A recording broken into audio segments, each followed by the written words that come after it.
everyone, and welcome back to another episode of Penguin Nonsense. I am your host, Edith, and like I said, welcome back to another episode. We are now in the beginning of March, or at least, it's only the 9th, so the beginning of March. Wow. Like I said on the last episode, time has gone by a little quickly. But here we are, and I'm sorry you guys didn't have an episode last week.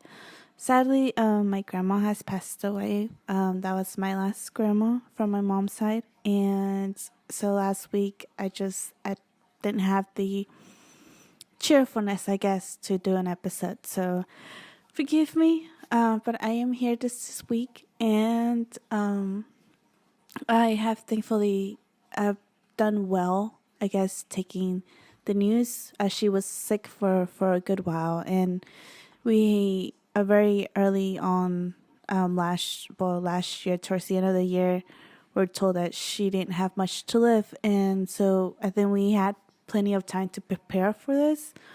And she lived a lot longer than the doctors thought she was gonna live, so it was rough seeing her thinking that she might be getting better, and then it happened. But I like to think that she's not suffering anymore, and I'll get to see her again one day. And I'm just glad that she's not suffering anymore. I know that for her it was very tough because she was always a very active person. She was always here, there, about, back. And so I know when her health started declining for her, it was very hard to just sit still. And that's just for a lot of older people, sitting still is not their thing. I'm just glad she's not suffering anymore, and I appreciate everyone who reached out and stuff like that. So thank you. And without making this episode too sad, like I said, things have been crazy this week. Our work company got hacked last week, so that was something. And thankfully I get to do nothing and still get paid, so there was that. And here we are, I'm trying to fix my car at the moment, and it's just a lot been going on, but we're pushing through, I gotta be positive, at the end of the day, I believe in a God that's gonna push us through and get us through everything, so there's that. So, like I said, without making this show too sad, that's not why we're here. Let's get on to our first story of today.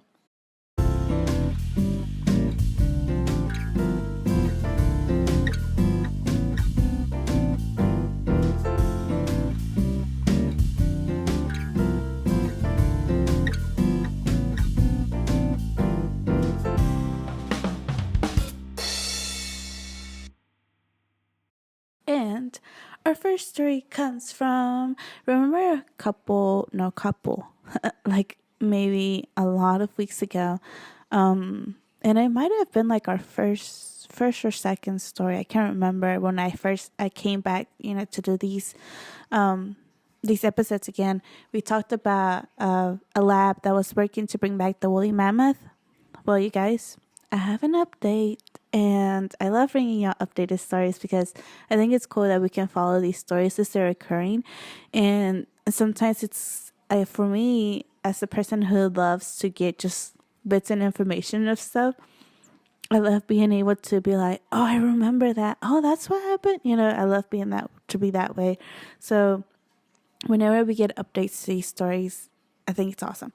So here's the update on this woolly mammoth thing. And the title goes, the company seeking to resurrect the woolly mammoth creates a woolly mouse.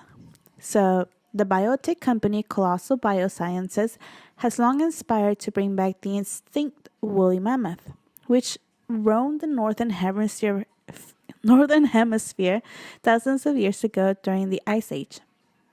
But for now, as a step along the way, the company has come up with something decidedly less mammoth. Meet the woolly mouse. And if y'all click on the link, because we always leave the link on the bottom of our videos, you get to see the picture of this woolly mouse, and it is so adorable, honestly. It's pretty cute. It's an adorable little mouse. But the story goes on to say, on Tuesday, Colossal announced this lab-born animal, which features shaggy mammoth-like fur and has cold-adapted traits such as the way in which it stores and burns the fat. Researchers retrieved and sequenced ancient mammoth DNA from preserved skin, bone, and hair to learn which genes control the traits such as the coat color and cold tolerance. They altered the corresponding genes in lab mice and made other alterations in the rodents' genomes. What was the purpose of this feature of genetic engineering? Colossal's pitch is that with biodiversity going the way of the dodo, which the company also hopes to resurrect, saving extinct species will require tweaking their DNA to make them more resilient. The researchers at the company also claim that bringing back extinct species can help the environment. For example, they say that mammoths can help fight climate change by tamping down the Arctic permafrost, reducing how much of it's thawing and release methane into the atmosphere. And we had talked about that the first time we read about this. And it goes on to say, in 2024, Colossal announced it had created elephant stem cells, which can be reprogrammed to become specific tissue, such as egg cells. Colossal says mass-produced elephant egg cells are vital for the conservation breeding programs and will be needed to clone any future elephant mammoth-like hybrids. The woolly mouse is the latest development to emerge from this quest, because mice are much easier to work with than elephants, which I agree, I'm sure. Colossal's team used standard techniques to target different genes in the mouse genomes to create mammoth-like hairs, patterns, and colors, producing mice with long hair, enhanced waviness, and ultra coat texture.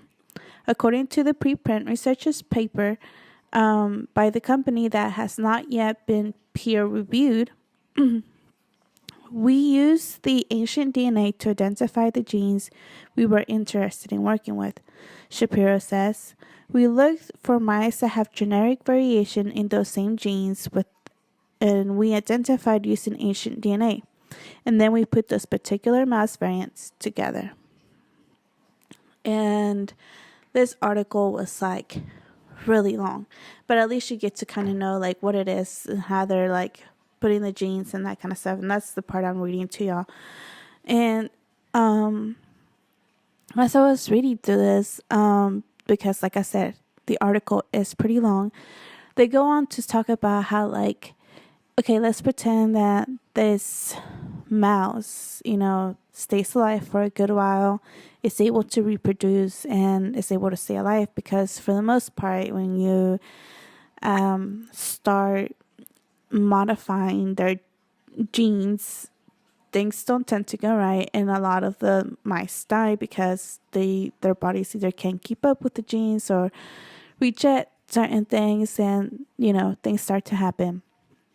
And so a lot of it was like, okay, how far can we keep this mouse alive? And thankfully the mouse is still alive, and the babies that were born out of this, the mice that they got their baby cells got genetically modified. They're doing great too. So I think it's going pretty well for them. But at what point is it okay to keep modifying their genes? And the article went into talking about how far should we modify them, and should we modify them to maybe, instead of being mammoths who go and live in the Arctic and stuff like that, do we also make mammoths who might live in a rainforest or in a warmer climate? Obviously, we know that we don't have the temperatures that mammoths used to live in. We don't have anywhere near that's just as good as what they used to live in. So how do we bring that back? And if we bring that back, does that mean we take less hair? And if we take less hair, then is that even considered a woolly mammoth? And it's stuff like that that people were thinking about. And then it just goes to show you, like, how much are we willing to keep modifying these things?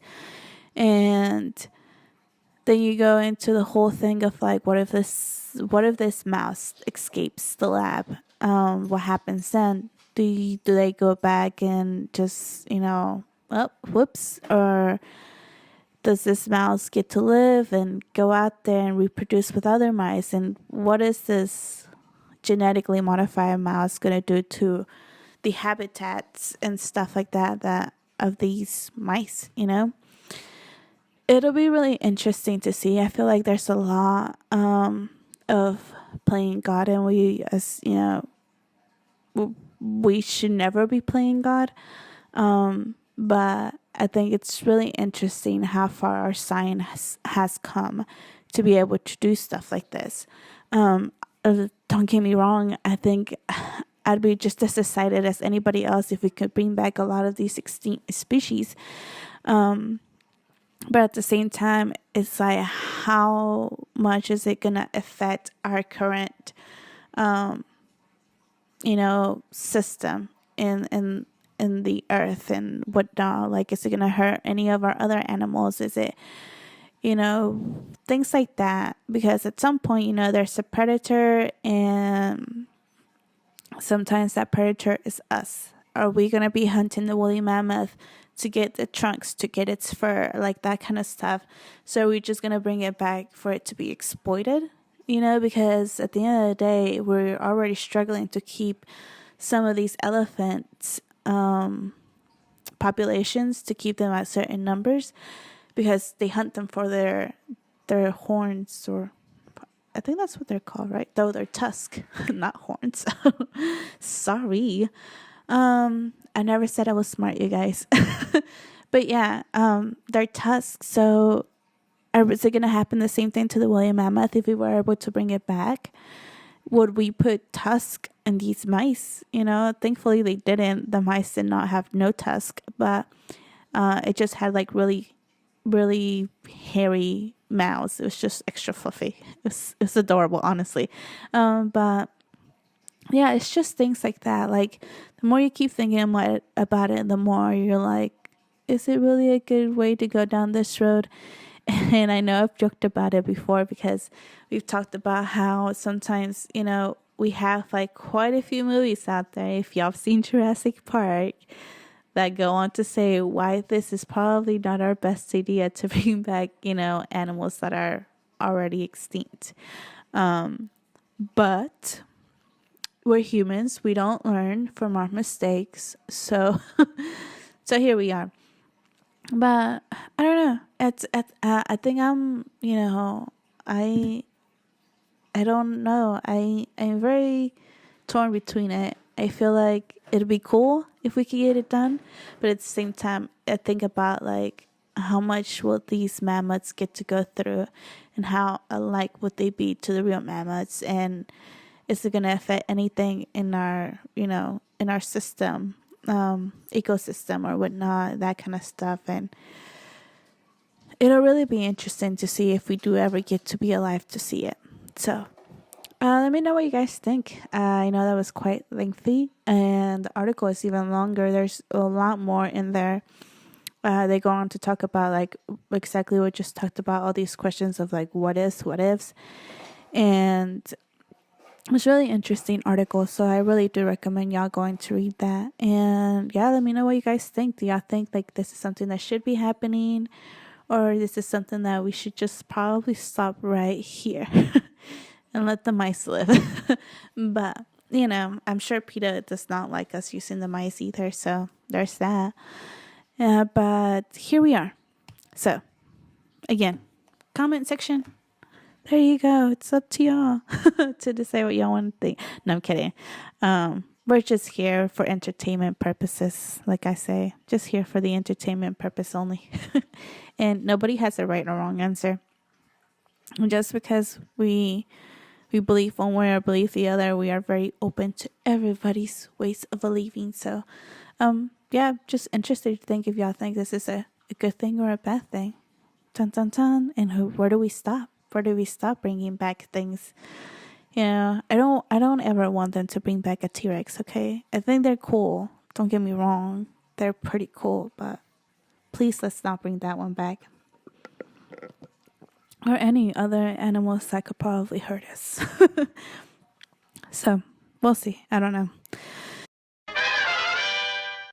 Okay, so our next story, like always, is the story from Reddit. Yay, Reddit! So our little chisme for today, our little tea, is, am I the a-hole? That's from the Reddit forum r/AITAH. So, am I the a-hole for telling my sister not to announce her pregnancy at my wedding because I was going to announce mine, but she did it anyway? I already say that the sister is the a-hole. You just don't do important information at somebody else's event. I don't agree, but let's go on. Let's read if there's any justification for this. So, it says, I, 29 female, got married 3 months ago to my amazing husband, 31 male. It was supposed to be one of the happiest days of my life, but my sister, 32 female, managed to overshadow it in a way that I can't seem to move past. A little background. My husband and I have been trying for a baby for a while, and when we finally got the positive test, we were over the moon. We decided we would share the news with our family and friends at our wedding reception. Nothing crazy, just a small, heartfelt moment during the speeches. Only my parents and my maid of honor knew about this plan. A few weeks from the wedding, my sister pulled me aside to tell me that she was pregnant. I was genuinely happy for her, and we had a sweet moment together. Then she casually mentioned that she was planning to announce it at my wedding. I was shocked and told her, and as kindly as I could, that I would prefer if she didn't. I even explained why, because I also was pregnant and was planning to share the news that same day.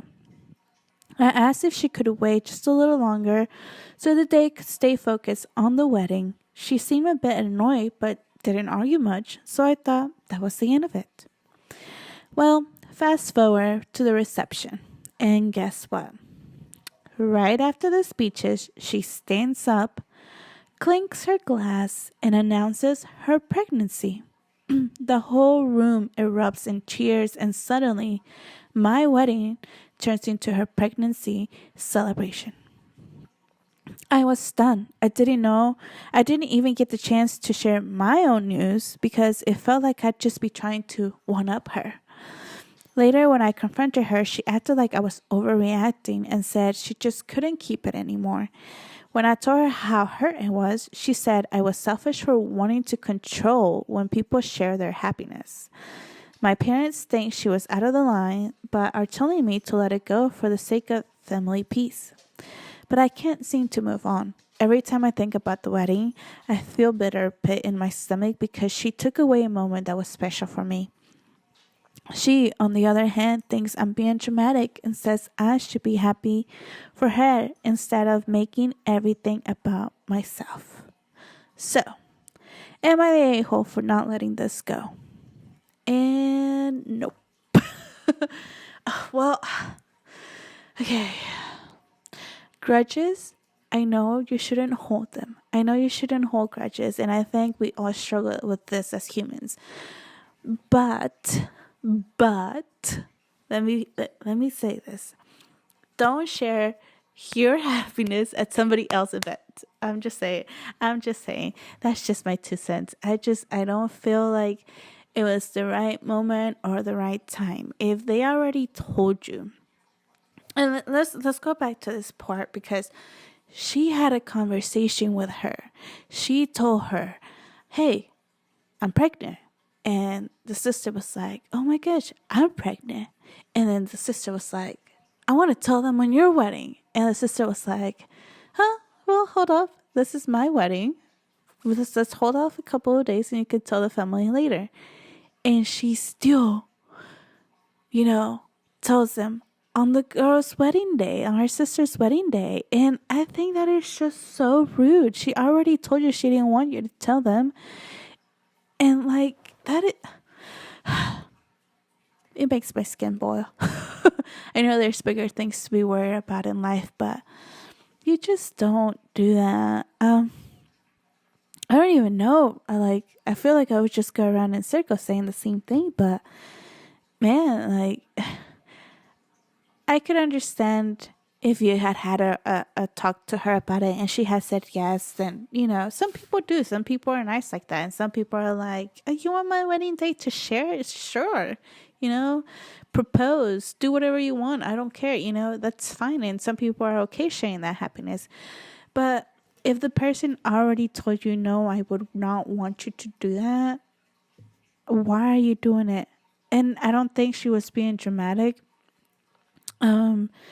But I do think that she's gonna hold this grudge forever, because I feel like if she had done it at her wedding, at the other girl's wedding, she wouldn't have liked it either, I'm sure.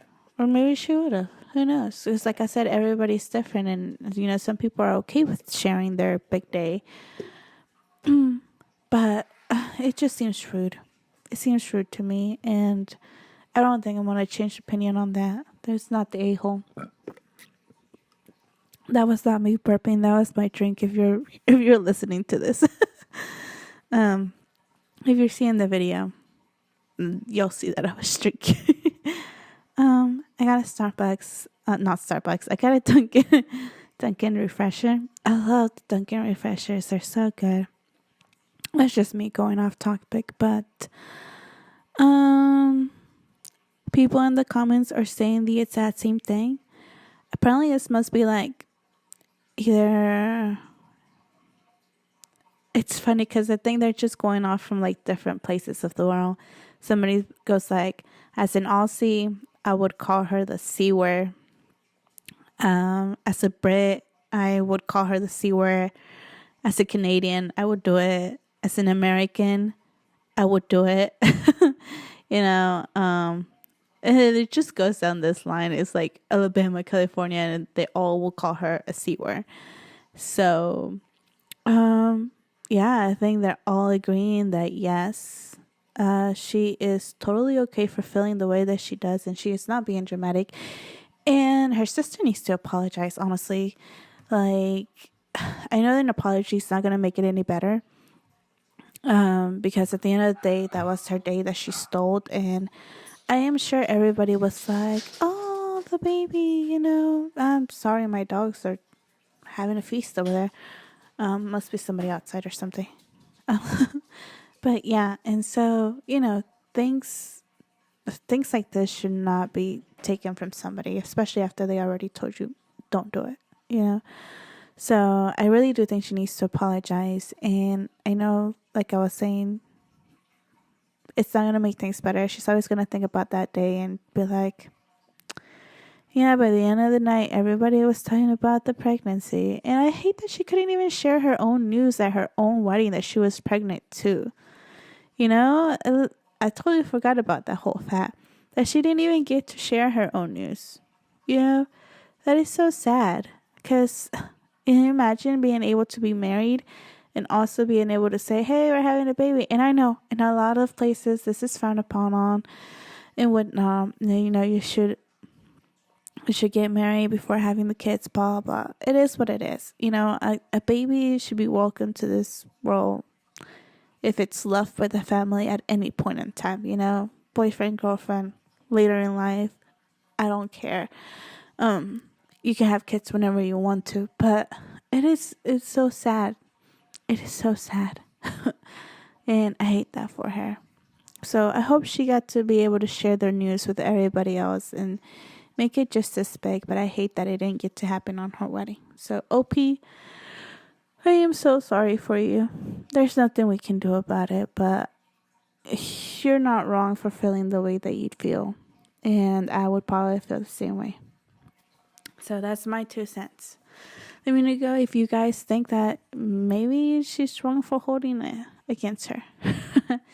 And like I said, I'm a little torn because I feel like, we shouldn't keep grudges and stuff like that. But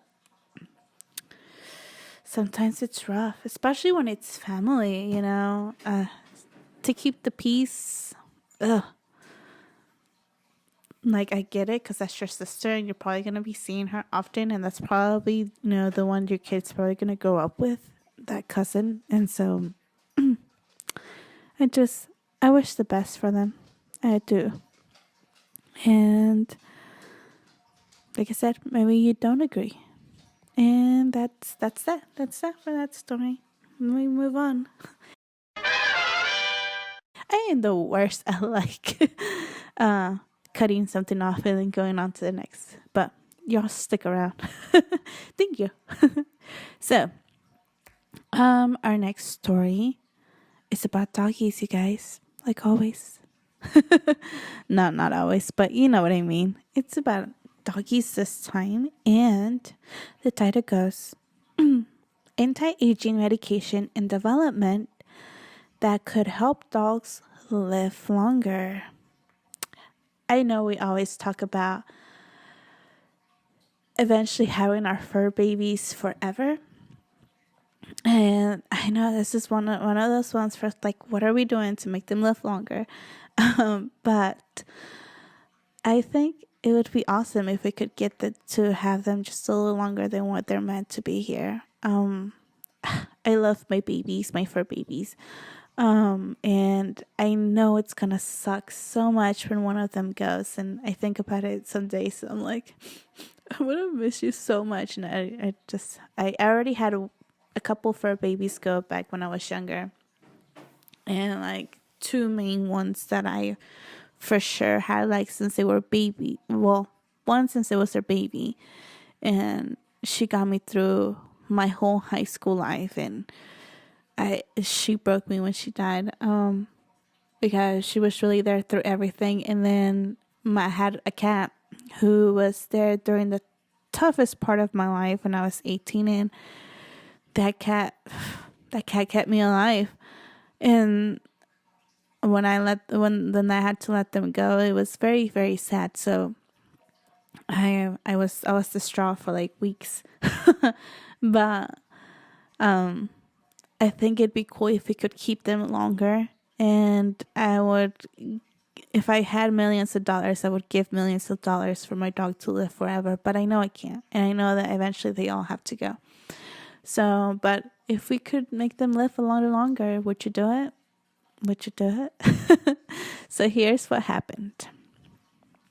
The drug currently called LOI-001 is not yet available to pet owners, but could potentially be on the market as early as 2026, according to Loyal, the San Francisco-based company behind the drug.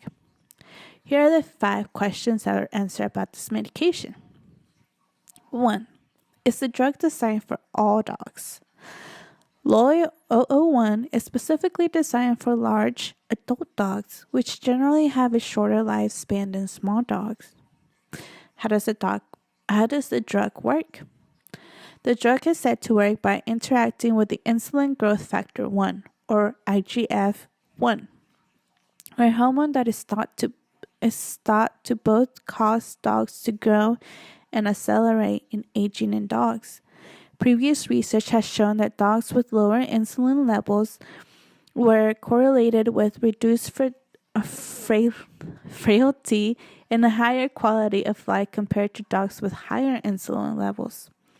IGF-1 is naturally higher in large dogs, which is why they tend to not live as long as small dogs.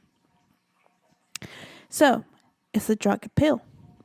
LOI-001 is a long-acting injectable medication that would be administered to dogs by a veterinarian every 3 to 6 months. And 4. Are there any side effects for the dogs? Studies so far have shown that side effects of LOI-001 can include mild and temporary gastrointestinal. You guys, I swear I know English, but sometimes. Gastrointestinal distress in dogs. And the last question. Why is the medication not yet available? Most research needs to be done before the medication is approved for use by the U.S. Food and Drug Administration. Loyo announced that this month that the FDA has signaled that its data to date shows the drug has potential effectiveness. However, full FDA approval of the drug will require the completion of large clinical trial, as well as the review of safety and manufacturing data. Loyo says it hopes to have conditional FDA approval of LOI 001 by 2026.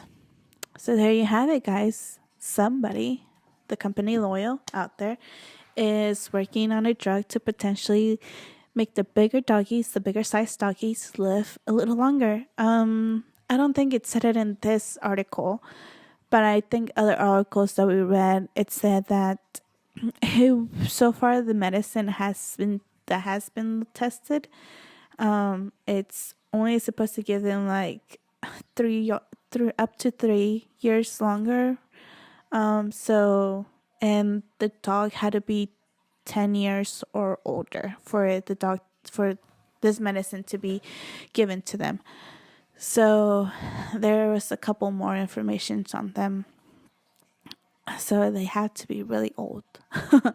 So I would definitely consider, I know 3 years is not much, but when you think about it, 3 years in life and 3 years of having them, I think it's a doable year. After you already had them 3 more years would be great.